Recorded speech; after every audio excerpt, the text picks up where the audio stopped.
Hi எல்லாருக்கும் வணக்கம். Welcome back to my channel. நீங்கள் இப்போ தான் ஃபர்ஸ்ட் டைம் என்னோட வீடியோ பார்க்குறீங்கன்னா ப்ளீஸ் சேனலை சப்ஸ்கிரைப் பண்ணிக்கோங்க. இது என்னோட ஒரு ஈவினிங் ரொட்டீன் விலாக் தான். பாப்பா ஸ்கூல் போயிட்டு வந்ததுக்கப்புறம் என்ன பண்ணுறா அப்படிங்கிறத இந்த வீடியோவில் ஷேர் பண்ணியிருக்க. வாங்க வீடியோக்குள்ளே போகலாம். மேடம் வந்து வெனஸ்டே யூனிஃபார்ம் போட்டுட்டு போயிருந்தாங்க. காலையில் போனப்போ பளிச்சுன்னு தான் இருந்தாங்க. ஆனால் ரிட்டன் திரும்பி வரப்போ ஒரே அழுக்கு. அதை சொன்னோன்னா அவளுக்கு கோவம் வந்துருச்சு. அப்படி தான் அழுக்காகும், அதுக்கெல்லாம் என்னம்மா பண்ணுறது அப்படின்ட்டு தான் அவள் வீடியோவுக்கு போஸ்ட் கொடுக்காம போயிட்டுருக்கா. இல்லைன்னா அவள் நான் வீடியோ எடு, நான் பாய் சொல்லிட்டு போகிறேன்னு சொல்லிட்டுலாம் போகும் மேடம். பாப்பாவுக்கு ஒரு 3:30க்கெலாம் ஸ்கூல் விட்டுட்டு ஒரு 5 நிமிஷத்துலேயே வந்து வீட்டுக்கு வந்துடுவா. எல்லாரோட கிட்ஸ் இருக்கிற வீட்லேயும் வந்து இதுதான் ரொட்டீனாக இருக்கும்னு நினைக்கிறேன். குழந்தைங்க ஸ்கூல் போயிட்டு வந்ததுக்கப்புறம் நம்ம கொடுத்த சாப்பாடை சாப்பிட்டாங்களா, என்ன ஹோம்ஒர்க் இருக்குது அப்படின்னு அதே வேலையை தான் நானும் பார்க்குறேன். இந்த அம்மனியை வந்து ஸ்கூல் கிளப்புறதுக்குள்ளே எனக்கு இல்லாத ப்ரெஷரு, சுகர் இது எல்லாமே வந்துடும் போல். காலையில் இதை கிளப்புறதுக்குள்ளே அப்படியே எனக்கு இப்போ பரபரப்பாகவே ஆகிடுது, ஒரு மாதிரி படப்படனே கூட ஆகிடுது. ஆனால் என்ன எவ்வளோ கஷ்டப்பட்டு செஞ்சு கொடுத்தாலும் சாப்பாடு எப்படியாவது ரிட்டர்ன் வந்துடுது தான்.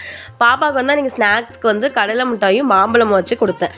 அவன் என்ன கடலை மிட்டாயை மட்டும் தின்னுட்டு இந்த மாம்பழத்தை வந்து அப்படியே வச்சுட்டா. ஏன்டி இதை வச்சுட்டுன்னு கேட்குறேன். மிஸ் என்னை பார்க்காதப்ப நான் சாப்பிட்டுட்டேன்னு சொல்லி மூடி வச்சுட்டேன். இங்கே பாரு நான் ஒரே ஒரு பீஸ் தான் சாப்பிட்டேன் அப்படின்னு வேறு அது வரை எடுத்து காமிக்கிறேன். லஞ்சுக்கு வந்து கேரட் போட்டு எக் போட்டு வந்து கேரட் ரைஸ் மாதிரி பண்ணி கொடுத்துருந்தேன்.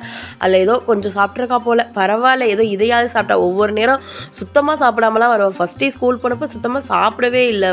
மேம் ஒரே கம்ப்ளைண்ட், அவள் சாப்பிடவே இல்லை அப்படின்னு. டெய்லி ஒரு பென்சிலை தொலைச்சிட்றா, அப்படி இல்லைன்னா லப்பர் ஷார்ப்னர் இது எல்லாத்தையுமே டெய்லி ஒன்று தொலைச்சிடா. அப்படிலாம் மொத்தமாக இது 3த்தையுமே தொலைச்சிட்டு வந்துடுறா. இதே தான் வேலையாக இருக்குது.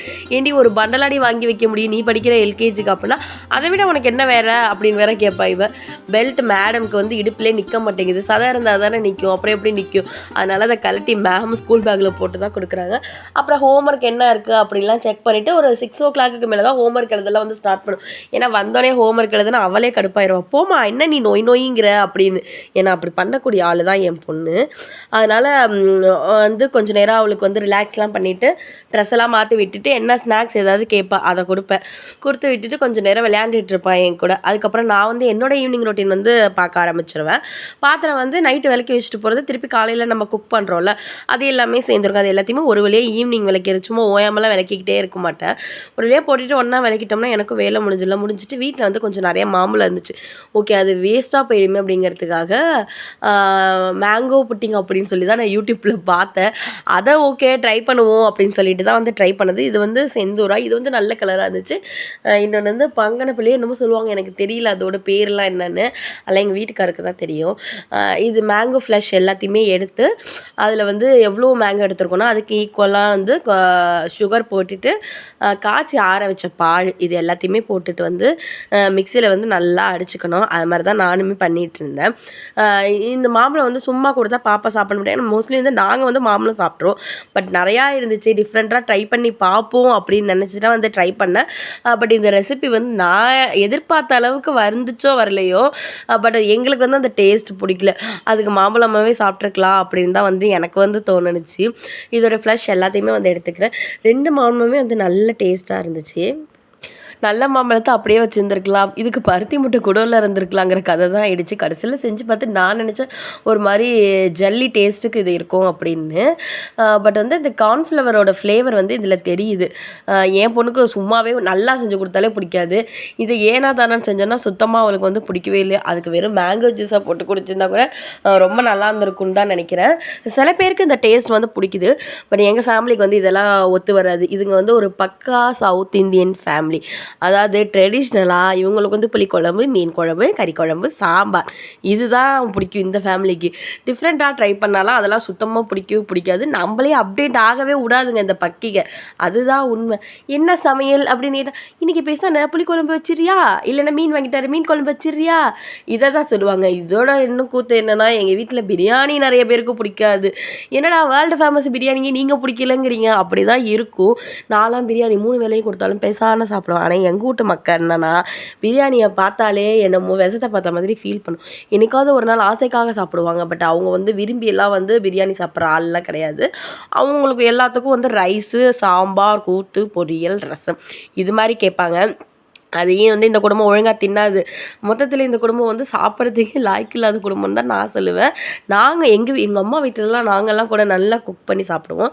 இவங்கலாம் அப்படி கிடையாது. ஒரு ரசம் வச்சு உருளைக்கிழங்கு வறுத்து போட்டு குடுத்தாலே போதும் அப்படின்னு சொல்ற ஃபேமிலி தான். இருந்தாலும் நம்ம வந்து கொஞ்சம் டிஃப்ரெண்ட்டா ட்ரை பண்ணி அதை யாராவது ரசிச்சு, ருசிச்சு சாப்பிட்டா தானே நமக்கும் வந்து நெக்ஸ்ட் டைம் நல்லா சமைக்கணும்னு தோணும். இந்த குடும்பம் தான் என்ன சமைச்சு குடுத்தாலும் நல்லா இல்லைன்னு தான் சொல்லப்போகுது. டிஃப்ரெண்ட்டா ட்ரை பண்ணாலும் இதெல்லாம் ஏன் ட்ரை பண்ணுறீங்கன்னு தான் கேட்க போகுது. அதனால நான் வந்து நிறைய டிஷ்ஷஸ் வந்து ட்ரை பண்ணுறதே விட்டுட்டேன். எங்க அம்மா வீட்ல கூட நான் நல்லா குக் பண்ணேன் கல்யாணத்துக்கு முன்னாடி. கல்யாணம் ஆனதுக்கப்புறம் தான் நான் ஏன் இப்படி இவ்வளோ கேவலமா குக் பண்ணுறேன்னு எனக்கே தெரியாம போச்சு.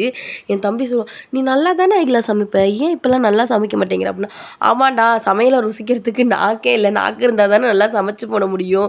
அப்படின்னு. பட் ஆனா பர்சனலாவே எனக்கு வந்து குக்கிங் வந்து ரொம்பவே பிடிக்கும். பட் எங்க வீட்ல வந்து பெருசா யாரும் வந்து ஃபுட்ட என்ஜாய் பண்ணி சாப்பிடுற ஆளுங்க கிடையாது. சரி நம்ம கட்டுன புருஷன் மக்க தான் அப்படி இருக்குது அப்படின்னு பார்த்தா, நான் பெத்ததும் அப்படியே தான் இருக்குது. இது என்னடா கொடுமை அப்படின்னு பேசாம நம்ம சமைக்க தெரியாத யாராவது வீட்டுக்காவது போயிருந்தா கூட நல்லா சமைச்சு போட்டுருந்துருக்கலாம்னு தோணுது. கடைசியில என்ன பண்ணுறது, இந்த மேங்கோ புட்டிங்கே செஞ்சுட்டேன்.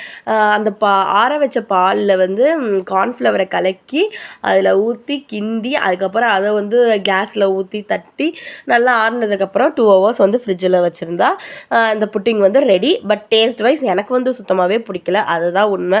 அப்புறம் என்னோட ஈவினிங் ரொட்டீன் வந்து இந்த செடிங்களுக்கெல்லாம் வந்து தண்ணி ஊற்றணும். ரொம்ப காஞ்சு போயிடுது. நான் அடிக்கடி ஊருக்கு போகிறதுனால சரியாக தண்ணி ஊற்ற முடியாமல் இப்போ சுத்தமாக கேர் பண்ணுறதே இல்லை. இந்த செடி எல்லாத்தையுமே பாதி ரோஸ் செடி எல்லாமே போயிடுச்சு. இது கேர் பண்ணுறதுக்கு எனக்கு டைமும் இல்லை. அதுக்கு மேலே வந்து அடிக்கடி உடல்நிலை சரியில்லாமல் போகிறது. சும்மா ஓயாமல் ட்ராவல் பண்ணி பண்ணி ஃபைனலாக வந்து இந்த மேங்கோ புட்டிங் வந்து இப்படி தான் இருந்துச்சு. இதோட டேஸ்ட் பிடிக்கிறவங்களுக்கும் பிடிக்கும் தான். பட் எங்கள் ஃபேமிலியில் இது யாருக்குமே பிடிக்கல. அப்படியே என்னோட ரொட்டீன் ஒர்க் எல்லாத்தையுமே பார்த்து முடிச்சாச்சு. இந்த வீடியோ உங்களுக்கு பிடிச்சிருந்தா ப்ளீஸ் நம்ம சேனல் யாராவது புதுசாக பார்த்தீங்கன்னா சப்ஸ்கிரைப் பண்ணிக்கோங்க. நெக்ஸ்ட் ஒரு இன்ட்ரெஸ்டிங்கான வீடியோவில் பார்க்கலாம். அது வரைக்கும் பை. கீப் வாட்சிங்.